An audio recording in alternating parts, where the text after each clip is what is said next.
Bien. Bueno, voy a empezar con un concepto que habéis hablado todos de él y que a veces no lo tenemos involucrado en la consulta. Y quiero preguntaros la importancia que tiene. Carmen lo ha dicho muy claramente, que hay que diagnosticar y hay que tratar bien para evitar un problema que es importantísimo, que es la sensibilización central. Que después Ana también lo ha hablado y después ha hablado también Jesús sobre el fracaso del tratamiento quirúrgico. Para el síndrome de sensibilización central hay un cuestionario que también lo ha planteado Ana, que además os metéis en internet, cuestionario de sensibilización central, PDF, lo bajáis, lo hace la paciente, más de 40, la probabilidad de que tengamos éxito con el tratamiento es bajo. El problema que nos encontramos con esto es un tema que yo en alguna ocasión lo he comentado, que es el efecto nocebo. Es decir, tú le dices a un paciente que la probabilidad de que la cirugía o que un tratamiento no mejore y tú estás contribuyendo a que no mejore. ¿Qué hacer o en qué caso vosotros solicitaríais o le pediríais a la paciente que haga un cuestionario de sensibilización central previo a cualquier tratamiento? ¿En qué caso lo pediríais? ¿A todas las mujeres con endometriosis o cuando veis alguna indicación, algún síntoma así específico? A lo mejor Ana, que está un poco más en ese tema. Yo creo que sería interesante en una consulta ya especializada en endometriosis que sea receptora de otras consultas de ginecología general, en esa por supuesto, porque ya una consulta específica de endometriosis. Y creo que también sería interesante en pacientes que se van a someter a un tratamiento quirúrgico, pues porque también para el cirujano puede ser una frustración, ¿no? Someterla a una cirugía muy agresiva y luego no encontrar los resultados deseables. Entonces, en este tipo de pacientes que vamos a llevar a quirófano, a cirugías complejas, que sabemos que además tienen un componente de sensibilización central alto, pues sería interesante ofrecerle otras terapias ayudantes, a lo mejor psicológicas, a la vez que ese tratamiento quirúrgico. Y, por supuesto, pues en pacientes que ya llevan tiempo con tratamiento farmacológico y que no tenemos los efectos deseados. Muy bien. Nosotros, la verdad que lo que sí tenemos es comunicación directa con unidad del dolor y allí se lo pasan. O sea, tienen más costumbre, lo ven más normalizado, porque cuando lo manda allí se presupone que no se van a operar, que va a intentar hacerlo. Pero es verdad que a lo mejor pecamos de desanimar a la paciente en el caso de la cirugía y que le puede cambiar el concepto. Pero yo creo que debemos de ser realistas cuando metemos a una mujer en quirófano de decirle la verdad, ¿no? No ver siempre la cirugía como el final del camino. O sea, esto va a estar allí sí o sí siempre al final. Porque yo tengo pacientes en las que ya llega un momento que le han dicho, bueno, si esto falla ya queda la cirugía. Empieza a dar pasos, pero ya la paciente solo ve, tengo una en concreto que vamos, en breve tenemos la cirugía, solo ve la cirugía. Solo ve, ya todos los especialistas que la han visto, unidad del dolor, fisioterapia, rehabilitación, nos han dicho que ya solo nos queda la cirugía, que también cuenta la opinión, pero solo ve eso. Sí, ese es un problema que algunas veces algunas mujeres nos plantean, que como ya vienen desesperadas y dicen, quiero que me operen, ¿no? Y no ven otra opción. Carmen, me parece muy interesante el concepto de resistencia a la progesterona, pero yo tengo una duda. ¿Tú crees que en 3 meses solamente podemos decir que hay un fracaso al tratamiento? Lo veo corto. Es verdad que viene en una guía que tú has comentado, poner un tratamiento, a los 3 meses evaluarla. ¿Cuál es tu opinión? En la guía, yo es verdad que anteriormente pues daba 4 meses. Bueno, si realmente la atención que tiene en consulta te permite citar a una paciente en 4 meses, ¿no? Que no todo el mundo puede citar a las pacientes tan pronto. Pero me ha llamado la atención los 3 meses. Yo creo que 3-4 meses es un tiempo apropiado para valorar si realmente ha habido efectividad del tratamiento. Otra pregunta, Carmen. ¿Tú ves a día de hoy alguna indicación del análogo de la GnRH? Sí. ¿Alguna indicación que tú digas? En este caso lo pondría frente a poner antagonista. No le veo indicación. No le veo actualmente una indicación porque si quiero el mismo efecto, pero no, porque además el efecto, como no es reversible de forma inmediata con la fórmula de POT, es que si encima no te va bien, tienes que tardar 3 meses en poder iniciar el tratamiento. Yo actualmente no le veo ninguna indicación. Vale. Y con respecto al postoperatorio, ¿en qué caso indicarías poner tratamiento médico? ¿Qué caso utilizaría? El poner tratamiento médico después de una cirugía. Si Siempre. Siempre. Siempre si no se desea embarazo de forma inmediata.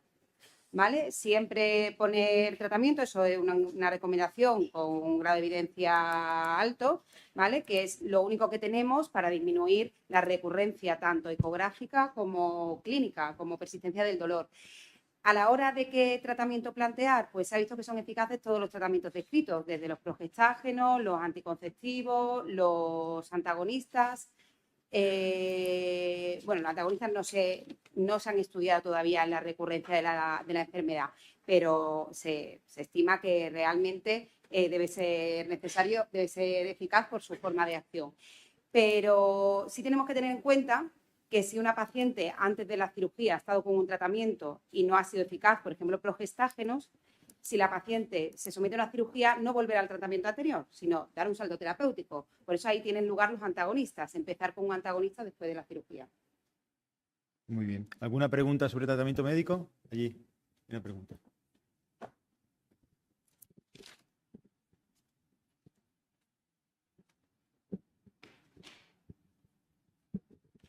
Hola, buenas. Yo tengo una duda y es que ha quedado muy claro que el diagnóstico precoz y la instauración del tratamiento es muy importante, pero a mí se me presenta siempre la duda en pacientes muy jóvenes que vienen con dismenorrea a consulta y evidenciamos una endometriosis por ecografía, pero ellas refieren que el dolor más o menos lo manejan bien con analgésicos.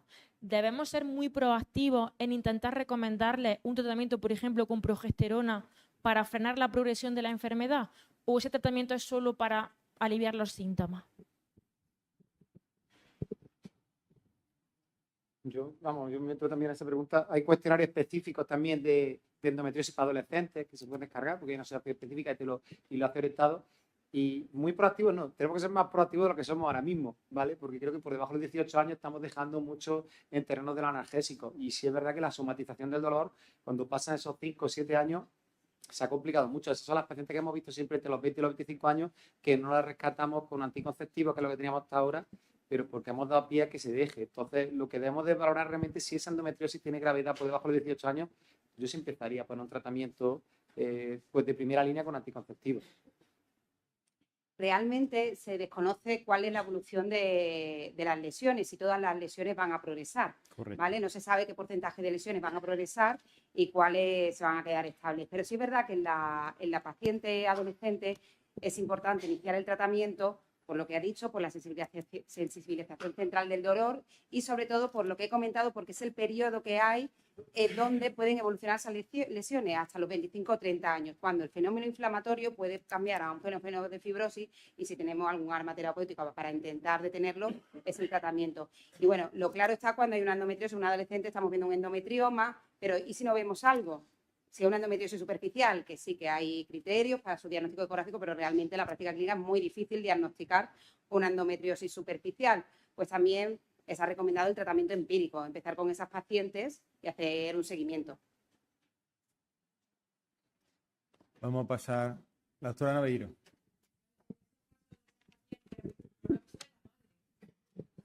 Esa niñita de 13, 14 años con una dismenorrea que faltan al instituto, que están fatal, y además dice, oye, muy chiquitita para ponerle anticonceptivos. Yo ahora ya como madre de una niña de 13 a veces digo, oye, tan chiquitilla ya con anticonceptivos. Entonces, ¿de qué manera podemos convencer a las madres, lo primero, y de elegir un anticonceptivo, cuál elegiríais? Vamos a ver, 13, 14 años, yo antes de los 16 intento esperar, ¿no? Antes de los 16 no mando anticonceptivos. Y si mando lo que he dicho, etinil estradiol 30 microgramos más un Denoyes. ¿Con 13, 14? Pero junto al etinil estradiol. Junto, ¿no? Por el pico de masa ósea, etcétera. ¿Y de 30? De 30 microgramos, sí. Bien, Ana nos ha hablado sobre los tratamientos coadyuvantes, que me parece que es muy importante, pero a veces, no sé, es difícil romper con esa mujer que viene con mucho dolor, que ya ha entrado en un círculo mental complejo en el cual decirle tienes que ir a fisio, tienes que hacer ejercicio, tienes que hacer cambios que no sean solamente el tratamiento, a veces es complejo convencerla. ¿Alguna recomendación, alguna propuesta? Probablemente es complejo para nosotros porque tampoco no tenemos esa formación, ¿no? De herramientas psicológicas y conocimientos suficientes en nutrición o en fisioterapia para recomendarle. Lo que sí tenemos que intentar es que la paciente sea partícipe de su proceso y, como en otras enfermedades, de alguna manera empoderarla. Y es verdad que hay un perfil de pacientes que van a querer una pastilla y sin pastilla no van a ver nada más, pero en estas pacientes que no son respondedoras al tratamiento, quizás sí que sea más fácil acceder a ella y recomendarle otro tipo de terapias que le van a mejorar, y normalmente se van a adherir al tratamiento pues porque ya están en una situación de desesperación que necesitan una solución. Todo sería mucho más fácil si en esta unidad de endometriosis contáramos con otros profesionales, ¿no?, que pudieran intervenir en el proceso. Yo creo que eso es fundamental, que en la unidad haya psicólogos, fisio, nutricionistas, unidad del dolor, cirujano, urólogo. Además, en la guía que ha dicho Jesús, la australiana, que me parece que es maravillosa, la guía australiana, y también la ha comentado Carmen y Ana, la guía australiana es maravillosa, y en una de estas cosas lo que habla del equipo es un equipo multidisciplinar en ese sentido. Y tú hablas sobre el tema de la adherencia. Y la adherencia, lo sabemos mucho de las pacientes nuestras de suelo pélvico, que cuando empiezan con la rehabilitación de suelo pélvico, al principio van bien, pero luego van perdiendo esa adherencia a la rehabilitación. En las mujeres con endometriosis, en el estudio que vosotros ¿hicisteis un seguimiento a largo plazo de la adherencia de las mujeres o no? Sí, en el tratamiento que hicimos de Fisiondea, la intervención, la adherencia fue también cercana al 100%, porque la verdad es que las pacientes venían, yo creo que también al ser sesiones grupales, eso también las motivaba mucho más a participar en las sesiones y facilitarles completamente el acceso en cuestión de horarios para que se adaptaran al horario laboral. En fin, hay que hacer un esfuerzo grande para que las pacientes puedan seguir el tratamiento, pero yo creo que también, como los resultados fueron buenos, pues al final la adherencia se puede mantener. ¿Alguna pregunta? Doctora López. Es sobre el tratamiento médico con antagonistas en pacientes y sobre densitometría ósea, porque siempre me ha llamado mucho la atención que ¿Le podéis dar un poquito más de volumen, por favor? A lo mejor estaba lejos. Ahora. Sobre la pregunta sobre tratamiento médico de antagonistas asociado a tratamiento hormonal, o en el mismo compuesto o en otro.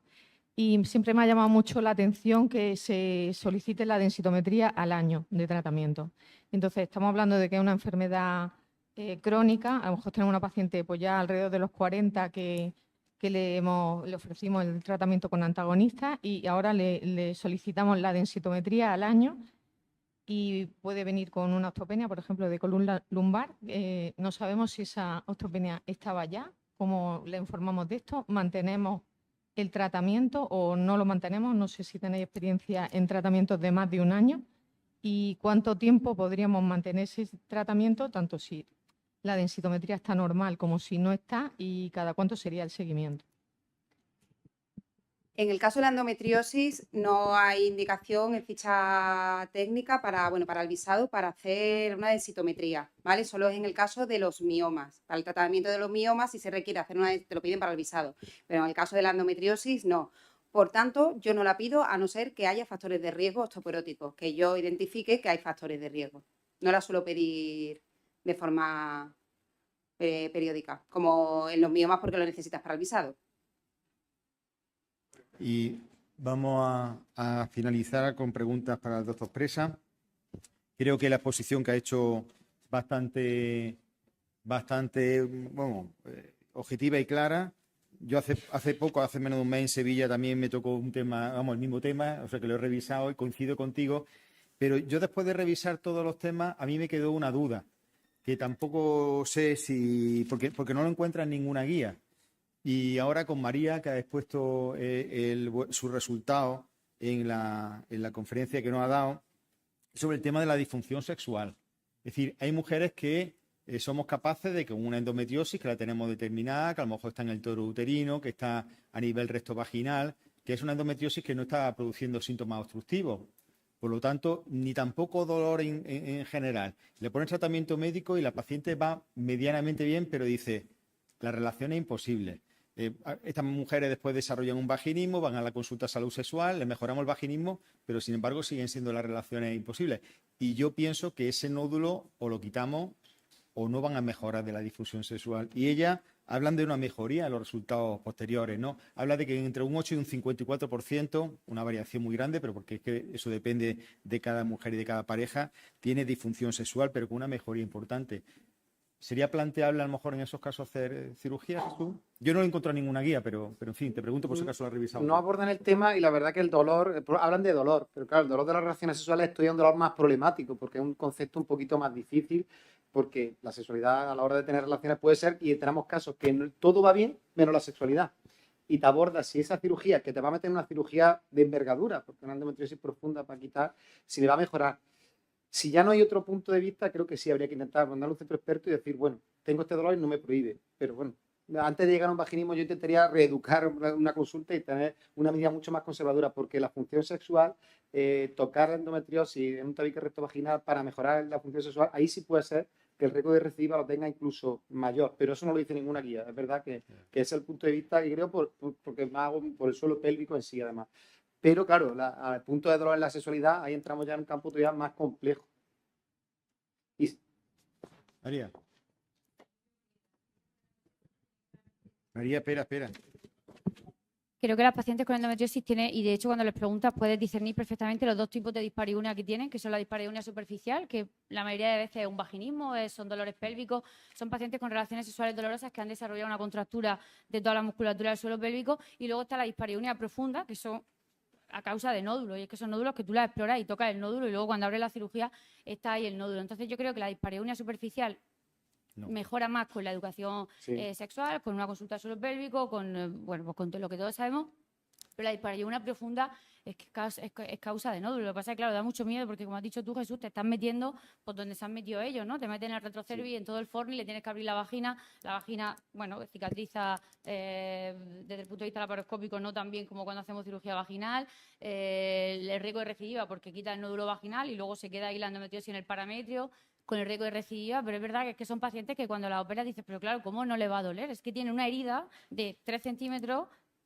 que a la penetración profunda le duele, le puedes poner todas las medidas de suelo pélvico que quieras, pero... Porque yo te iba a matizar, porque a la pregunta la debía reservar para la mesa, me la había preparado, pero que yo tengo revisión en 2024 y te va a doler, pero que la verdad que no aporta la cirugía robótica, no es la experiencia de ella. Me ha encantado lo que ha dicho, porque claro, un centro avanzado en endometriosis, que por la paroscopia lo hacen todo, las revisiones que he leído, hay una de 2024 muy buena, que dice que no mejora los resultados de poshospitalización, los resultados de recuperación, el alta, alarga un poquito más el tiempo operatorio y el coste económico. Pero hasta ahora mismo la presente parece que la robótica en centros especializados en endometriosis, que están muy formados, y un seco, porque están tan formados por la paroscopia, que no le aportan mucho más. Pero bueno, son las últimas revisiones. La ACOS, lo último que ha dicho, sí propone que quizás para pacientes más seleccionadas y con mucha más pericia robótica sí se puede usar, tiene más beneficios. Pero ahora mismo en las últimas revisiones no hay tanta diferencia como se esperaba por la robótica, porque vamos, me ha sorprendido lo que llegan a hacer, lo que el comentario que ha dicho, que donde tiene dificultades, pero son capaces de llegar a donde quieren por la paroscopia. Es maravilloso. Sí, yo estoy de acuerdo en cuanto a lo mejor a nivel de complicaciones, pero cuando tú estás operando con la cirugía robótica, tienes una visión que nunca la hemos tenido con la cirugía laparoscópica. Sí. Nunca la hemos tenido con la cirugía laparoscópica, es otro mundo. Entonces yo creo que el futuro podrá ir por ahí. Vamos a terminar con una reflexión también que decías con el tema del tamaño. En mujeres con quistes a lo mejor grandes, en vez de ir a una cirugía, nosotros tenemos un caso de una chica que la vamos a tener que operar porque tiene un fracaso al tratamiento médico, mucho dolor, tiene 2 quistes grandes, pero tiene deseo reproductivo. El planteamiento que hemos hecho con la unidad de reproducción es que uno de los quistes es más pequeñito, se va a puncionar, se va a extraer los óvulos para asegurarnos tener los óvulos criopreservados y después vamos a ir a la cirugía, porque sabemos que con una cirugía con 2 endometriomas bilaterales grandes vamos a extraer y vamos a perder mucha reserva ovárica, bueno, muchas posibilidades de después quedarse embarazada. Hombre, la punción en los endometriomas la como guía alternativa R, a la última guía te recomiendan el orden que plantea quistectomía, pero se está mirando sobre todo pronóstico reproductivo, vaporización con láser de CO2, es una opción que plantean algunos centros. Pero la quistectomía no se lo plantean, la punción no la plantean casi en ningún momento. Y es verdad que se arriesgan porque las quistectomías reducen, hay estudios que reducen la estimulariana y te arriesgan mucha pérdida de reserva. Pero lo que no abogan la mayoría de las guías es la punción evacuadora. Sí, lo del láser CO2 que en algunos momentos te da mejores resultados, en el que daña menos el ovario, pero tiene más riesgo de recidiva. Entonces, ahí está la diferencia. Sobre todo, si, hombre, si una paciente de edad reproductiva, si va a entrar, quita el quiste. Pero si no va a entrar, intenta lo que no sea solo quistectomía, que sea algo más. Muy bien, yo creo que un fuerte aplauso a la mesa.